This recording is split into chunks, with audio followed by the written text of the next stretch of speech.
dites oleh para ulama mengenai apa? Mengenai apa? Hah? Mengenai apa?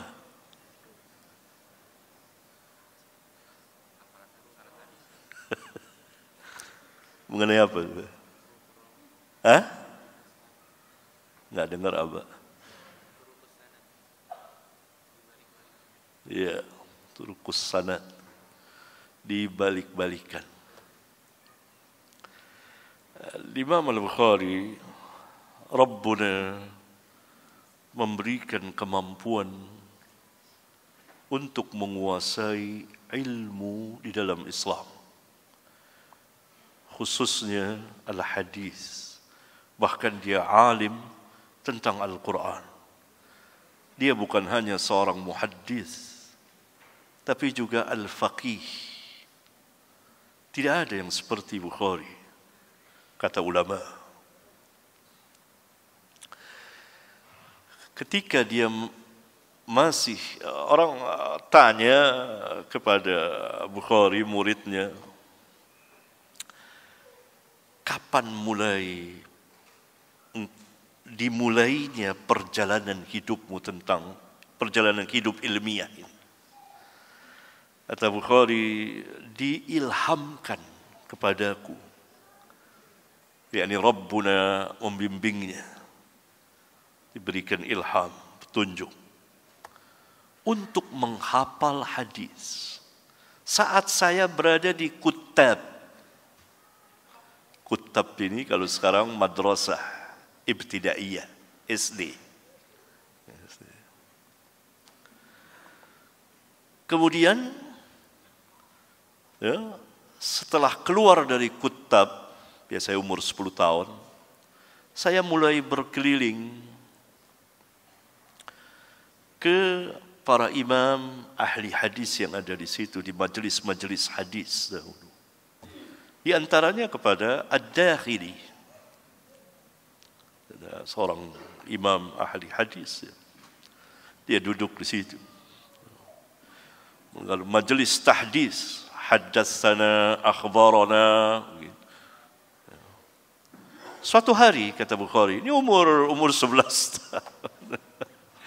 Suatu hari, Ad-Dakhili mengucapkan Sufyan an Abi Zubair an Ibrahim. Maka Bukhari langsung nyeletuk yang ada di situ, bahwa Abu Zubair tidak meriwayatkan dari Ibrahim. Maka Syekh membentaknya, diam. Kata Bukhari, coba lihat naskah aslimu, irji ilal asli. Kitab, biasanya para ahli hadis punya kitab catatan. Syekh tawadu, biasa ilmu itu. Orang tidak ada yang maksum, biasa itu dalam dunia Islam. Itulah salah satu kehebatan Islam, saling mengisi satu dengan yang lain. Enggak ada gengsi atau apa, enggak. Coba periksa kitabnya. Mendengar dari Bukhari itu, Syekh langsung masuk ke dalam. Periksa, ambil kitabnya, keluar lagi. Tanya Bukhari, ya gulam, wahai anak, bagaimana yang benar? Gitu. Luar biasa. Gimana yang benar? Gitu. Kata Bukhari, Sufyan itu bukan Abu Zubair katanya, tapi Zubair bin Adi dari Ibrahim. Abu Zubair tidak pernah meriwayatkan dari Ibrahim. Tapi itu sebetulnya Zubair bin Adi. Syekh salah, Abu Zubair. Oh gitu. Lalu pegang penanya Bukhari ada penanya. Sini, dibetulin kitabnya. Sama Syekh di situ juga betulin. Apa yang dikatakan Bukhari? Lalu orang tanya muridnya, umur berapa ketika engkau membantah Ad-Dakhili? 11 tahun. 11 tahun, ikhwan. Bantah Syekh, membetulkan. Terus berkembang terus. Saya pun penasaran. Saya teliti. Benar tidak?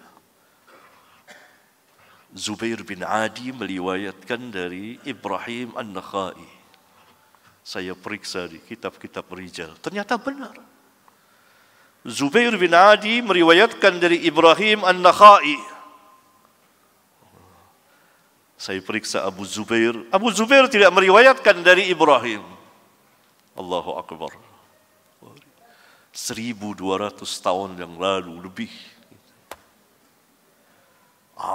Jadilah Bukhari imam ahli hadis besar. Terkenal. Dia sering datang ke Baghdad. Setiap datang ke Baghdad pasti dia mengunjungi gurunya Imam Ahmad bin Hanbal. Sekali waktu mungkin Imam Ahmad sudah wafat saat itu. Dia datang ke Baghdad dan diketahui oleh para imam ahli hadis bahwa Bukhari akan berkunjung ke Baghdad. Maka mereka bersepakat untuk imtihan hadisiyah terhadap Bukhari. Maka dipilihlah 10 orang ahli hadis yang mahir, bukan sembarangan. Masing-masing akan mengetes Bukhari, menguji dengan 10 buah hadis. Berarti jumlahnya 100. 10 orang, masing-masing 10, 100. Dan itulah yang di sanad dan matannya diacak oleh mereka. Sanad A diletakkan di matan B. Matan B diletakkan di matan A. Begitu diacak. 100 hadis, setiap orang 10 hadis. Maka ditentukanlah hari kapan, tempatnya, dan mereka berkumpul. Berkumpullah semua majelis. Ini semua majelis ahli hadis.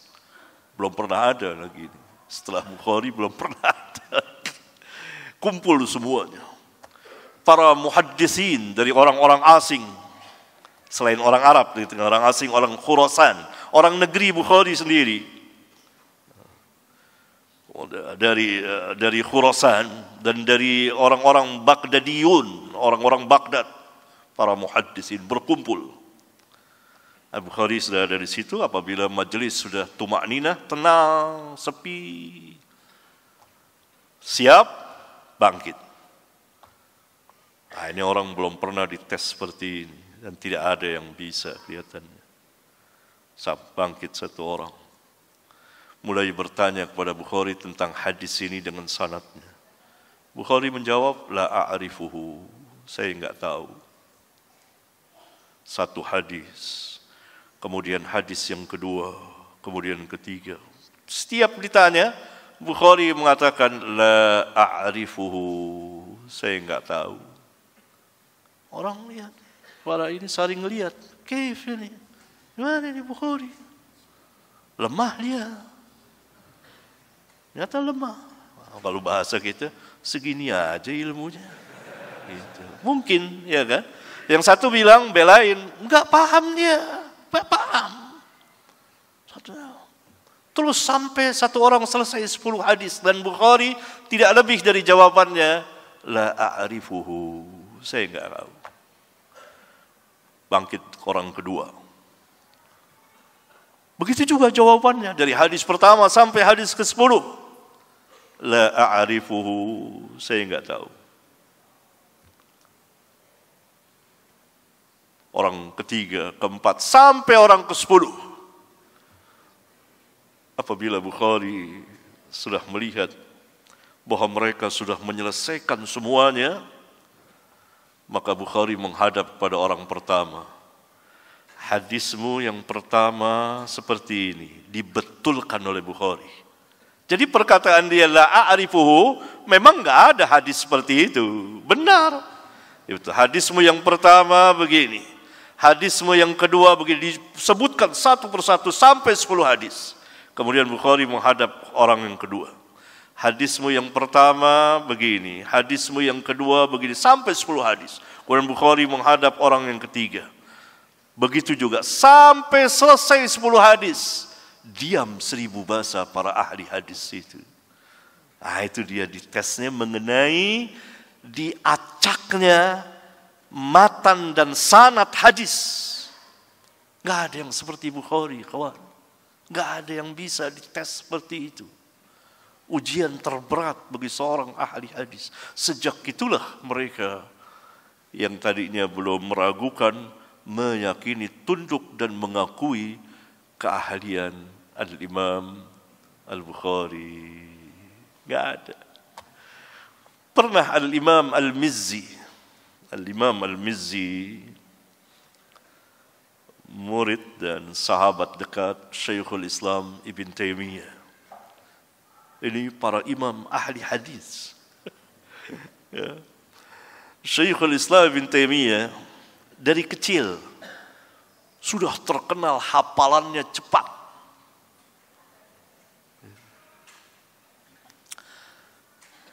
Ya, mungkin belum 10 tahun umurnya. Nah, kejadian saya ceritakan sekalian, karena ini hampir sama dengan Bukhari, hafalannya luar biasa.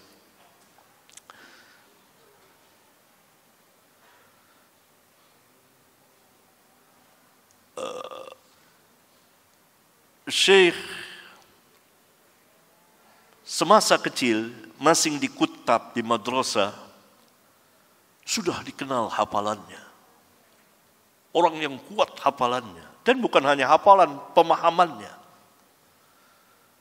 Terkenal bahkan ketika itu di dunia Islam paling-paling di sekitar daerah Syam. Dia tinggal di Dimashq. Sehingga seorang ulama dari daerah Halab menyempatkan diri datang, ingin lihat anak kecil yang namanya Ahmad bin Taimiyah punya hafalan yang luar biasa. Datang. Dia datang ke Damaskus. Dia bertanya kepada orang-orang, nggak tahu penjahit atau apa, dia tanya kepada orang-orang. Saya dengar ada anak namanya Ahmad bin Taimiyah. Dan dia mempunyai hafalan yang cepat sekali. Saya sengaja datang untuk barangkali saya dapat menemuinya, melihatnya. Kata orang-orang di situ, oh iya, dia belum datang sekarang. Duduk saja di sini bersama. Nanti dia akan lewat. Dia pasti ngelewat. Dia mau ke kutab, ke madrasah, dia lewati jalan sini. Duduklah sama kami di sini. Lalu ulama itu duduk, nunggu. Enggak berapa lama datang rombongan anak-anak kecil. Biasanya anak-anak kecil bareng kalau mau ke madrasah. Lalu ditunjuk orang, tuh dia anaknya yang bawa lauh. Tahu lauh enggak? Papan tulis ya. Tulis yang gede. Itu dia yang bawa papan yang gede. Itu dia Ibnu Taimiyah. Itu dia Ahmad bin Taimiyah. Terkenalnya Ahmad bin Taimiyah. Lalu dipanggil sama syekh ulama sini. Diambil lauhnya, dilihat. Dia bilang, ya waladi, wahai anakku, hapus sini. Hapus.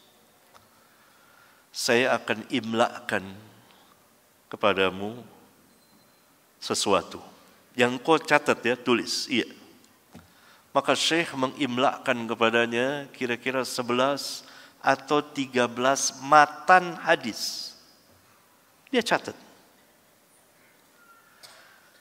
Selesai, coba antum baca dan lihat. Anak itu lihat doang begini. Jadi seperti memoto gitu. Lalu diambil oleh syekh. Sudah? Sekarang perdengarkan kepadaku hadis yang kau catat itu. Dibacakan satu-satu dengan baik. Seperti orang yang membaca yang terbaik yang pernah engkau dengar. Langsung hafal. Ada seperti kita anak-anak seperti itu. tulis berapa belas hadis, catat, baca. Truk langsung. Kemudian Syekh, sini, hapus lagi, hapus. Diimlakan sekarang sanad hadis. Tadi matan sanad. Catat. Baca. Lihat. Syekh, anak kecil itu hanya ngelihat gitu. Lalu diambil oleh Syekh. Baca. Perdengarkan kepadaku sanad itu. Dia baca, hafal.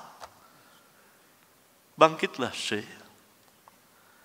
Sambil berkata, jika anak kecil ini hidup terus berlangsung, maka dia akan punya urusan yang besar. Ini firasatnya orang alim.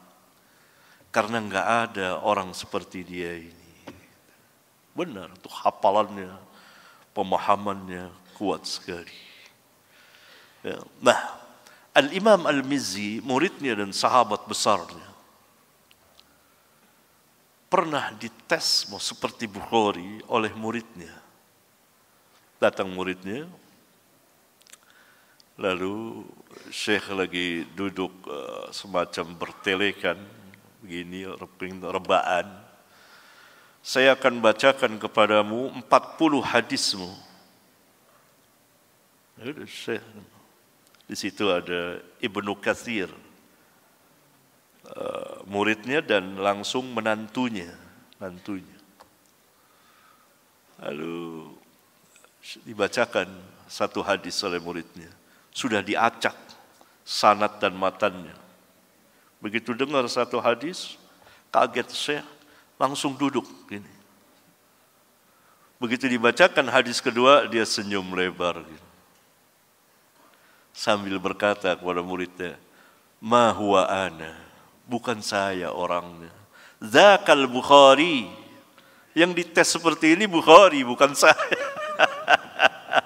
Menunjukkan bahwa Al-Imam Mizzi tahu ini sanad sudah diacak.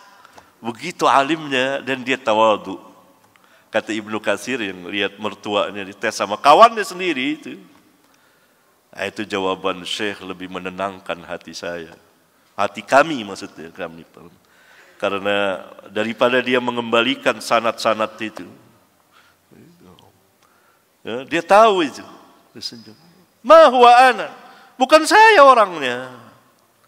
Yang dites sanad matan diacak-acak. Zakal Bukhari. Itu Bukhari. Bukhari yang hanya ditanya Bukhari.